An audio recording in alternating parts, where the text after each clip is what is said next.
Assalamualaikum, salam hormat dan salam sejahtera. Bertemu lagi dalam MG Flash 24 Julai bersama saya Irfan Yazid. Kita ke berita utama.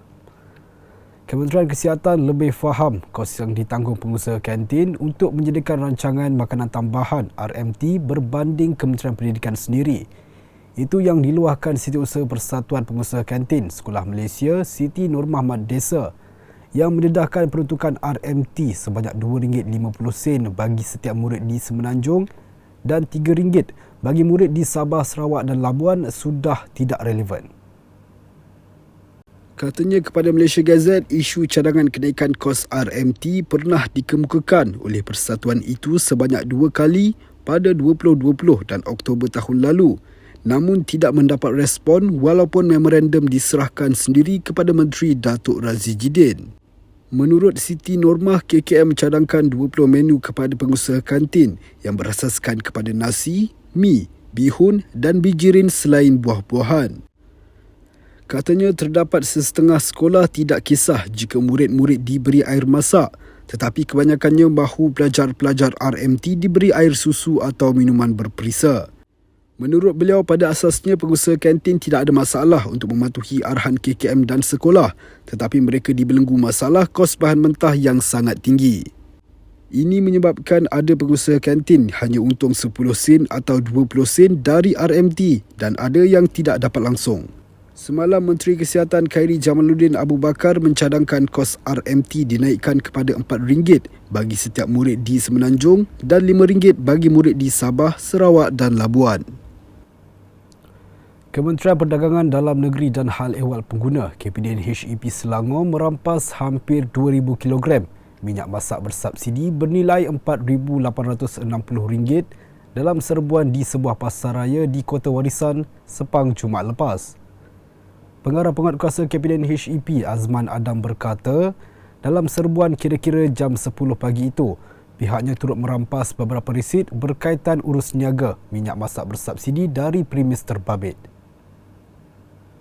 Azman berkata berdasarkan aduan, premis terbabit menetapkan syarat agar pembeli membeli barangan keperluan lain bagi membolehkan pembelian minyak masak bersubsidi.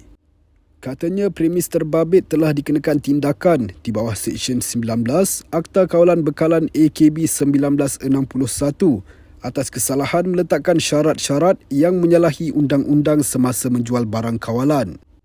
Beliau berkata premis terbabit juga gagal menyerahkan dokumen deklarasi maklumat berhubung keberadaan sebenar bekalan minyak masak bersubsidi kepada pihak penguatkuasa.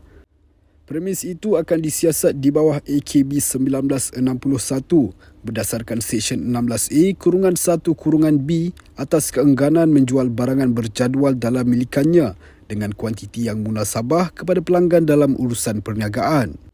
Selain itu, turut disiasat di bawah Peraturan 13-1 dan -2 Peraturan-Peraturan Kawalan Bekalan 1974 berkaitan penyelenggaraan buku stok bagi barangan berjadual oleh pemborong dan peruncit.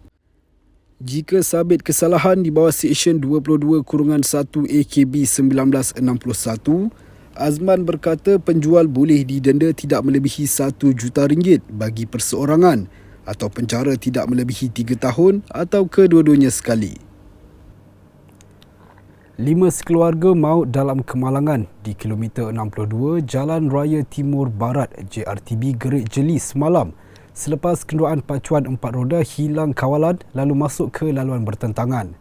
Ketua Polis Perak Datuk Mio Farid Al-Atrash Wahid berkata siasatan awal mendapati Toyota Hilux yang datang dari arah Gerik ke Jeli masuk ke arah bertentangan, kemudian melanggar sebuah kenderaan pelbagai guna MPV produk Alza yang dinaiki 5 sekeluarga terbabit. Mereka 5 sekeluarga iaitu Ahmad Komaidi Baba dan isterinya Siti Aisyah Muhammad Rodi, kedua-duanya 32 tahun dan anak mereka Zara Hana 6 serta bapa dan ibu Siti Aisyah Muhammad Rodi Othman 64 dan Sharifah Ruhana Said Sagaf 59 tahun disahkan meninggal dunia di lokasi kejadian. Kesemua mangsa berasal dari Sungai Petani dan Lunas Kedah, manakala pemandu serta 3 penumpang Toyota Hilux berasal dari Tumpat, Kelantan. Pemandu dan penumpang truk pikap itu bagaimanapun mengalami kecederaan serta dirawat di Hospital Jeli. Tambah Datuk Mio, mayat kesemua mangsa dihantar ke Hospital Gerik untuk bedah siasat. Kes disiasat mengikut Seksyen 41-1 Akta Pengangkutan Jalan APJ 1987. Malaysia Gazette difahamkan jenazah akan dikebumikan di Tanah Perkuburan Islam Sungai Dua, Pulau Pinang hari ini. Ahli Majlis Kerja Tertinggi MKT UMNO Isham Jalil meramalkan lebih ramai ahli parlimen daripada Parti Peribumi Bersatu Malaysia akan meninggalkan parti itu tidak lama lagi.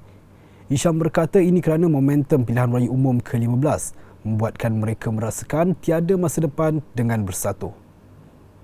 Isham berkata demikian merujuk kepada laporan media yang mengatakan ahli parlimen Datuk Seri Santara Kumar akan keluar parti itu. Timbalan Menteri Pelancongan itu dilaporkan sudah menyerahkan surat untuk menyatakan hasratnya itu kepada Setiausaha Agong Bersatu, Datuk Seri Hamzah Zainuddin, minggu lalu. Laporan yang memetik sumber itu berkata langkah itu dibuat selepas Datuk Seri Santara berasakan masa depannya sebagai ahli parlimen bukan Bumi Putra dalam parti pimpinan Tan Sri Muhyiddin Yassin itu semakin gelap. Mengulas mengenai laporan itu, Isham berkata tindakan berkenaan mementingkan diri sendiri dengan membelakangkan prinsip parti. Semalam, Setiausaha Agong Bersatu, Datuk Seri Hamzah Zainuddin berkata tindakan Datuk Seri Santara itu tidak akan memberikan kesan kepada parti berkenaan. Untuk rekod, Datuk Seri Santara menjadi ahli parlimen ketiga daripada Bersatu yang bertindak keluar parti. Sebelum ini, ahli Parlimen Ampang Datuk Zuraida Kamarudin bertindak keluar parti dan menyertai Parti Bangsa Malaysia PBM disusuli ahli Parlimen Puncak Borneo Datuk Willy Mongin. Datuk Willy secara terbuka menyatakan hasrat untuk menyertai Parti Pesaka Bumi Putra Bersatu PBB yang merupakan salah satu parti dalam gabungan Parti Sarawak GPS. Permintaan ke atas minyak sawit Malaysia di seluruh dunia akan terus meningkat walaupun Indonesia bertindak membatalkan levy ekspor minyak sawit mereka. Itu jaminan yang diberi Menteri Perusahaan Perladangan dan Komoditi Datuk Zuraida Kamarudin. Bercakap kepada Bernama, Datuk Zuraida memberi jaminan sekiranya berlaku kegelisahan pasaran, ia hanya bersifat sementara. Katanya tindakan Indonesia membatalkan levy ekspor itu pasti menyebabkan harga minyak sawit Malaysia menjadi lebih mahal. Tambahan pula negara itu mempunyai tenaga buruh yang cukup menyebabkan kos pengeluaran minyak lebih rendah. Bagaimanapun beliau percaya ia hanyalah bersifat sementara kerana permintaan terhadap minyak sawit di dunia tidak pernah putus. Kerajaan Indonesia sebelum ini mengumumkan pengecualian levy ekspor ke atas minyak sawit dan produk minyak sawit berkuat kuasa 15 Julai hingga 31 Ogos 2022 selepas mengenakan larangan ekspor selama 3 minggu. Ia bagi meningkatkan ekspor dan mengurangkan inventori yang tinggi.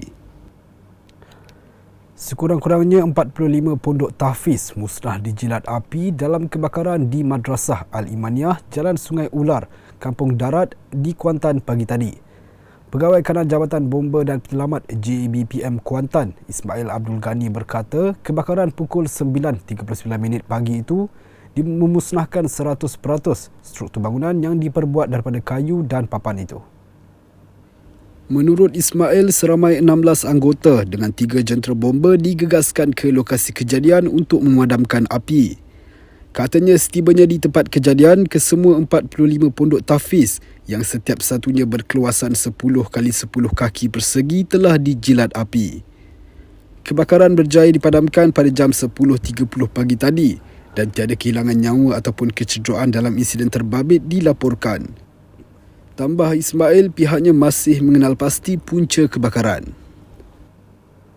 9 individu dilaporkan meninggal dunia akibat jangkitan COVID-19 semalam, termasuk 1 kes meninggal dunia di luar fasiliti kesihatan BID. Ia menjadikan jumlah kematian akibat COVID-19 meningkat kepada 35,911 kes, termasuk 7,623 kes BID. Dalam perkembangan sama, sebanyak 4,816 kes jangkitan harian COVID-19 direkodkan semalam, menjadikan keseluruhan kes positif adalah 4,648,931. Menurut laman sesawang COVID Now, kes baru itu membabitkan 4,814 kes penularan tempatan, manakala 2 kes lagi adalah kes import yang mendapat jangkitan dari luar negara. Sehingga kini terdapat 49,547 kes COVID-19 yang masih aktif dengan 96.7% atau 47,932 kes sedang menjalani kuarantin wajib di rumah. Manakala 1,535 kes atau 3.1% sedang mendapatkan rawatan di hospital. Selain itu, 0.1% atau 28 individu yang dijangkiti COVID-19 berada dalam unit rawatan rapi ICU dan memerlukan alat bantuan pernafasan. Manakala dengan 21 pesakit lagi dalam ICU tidak memerlukan alat bantuan pernafasan. Baiklah, sekian dahulu MG Flash buat masa ini. Teruskan bersama kami untuk ikuti perkembangan dari semasa ke semasa. Hanya di platform media sosial di Malaysia Gazette di Facebook, Twitter, Instagram dan YouTube atau melalui portal di www.malaysiagazette.com. Assalamualaikum dan salam hormat.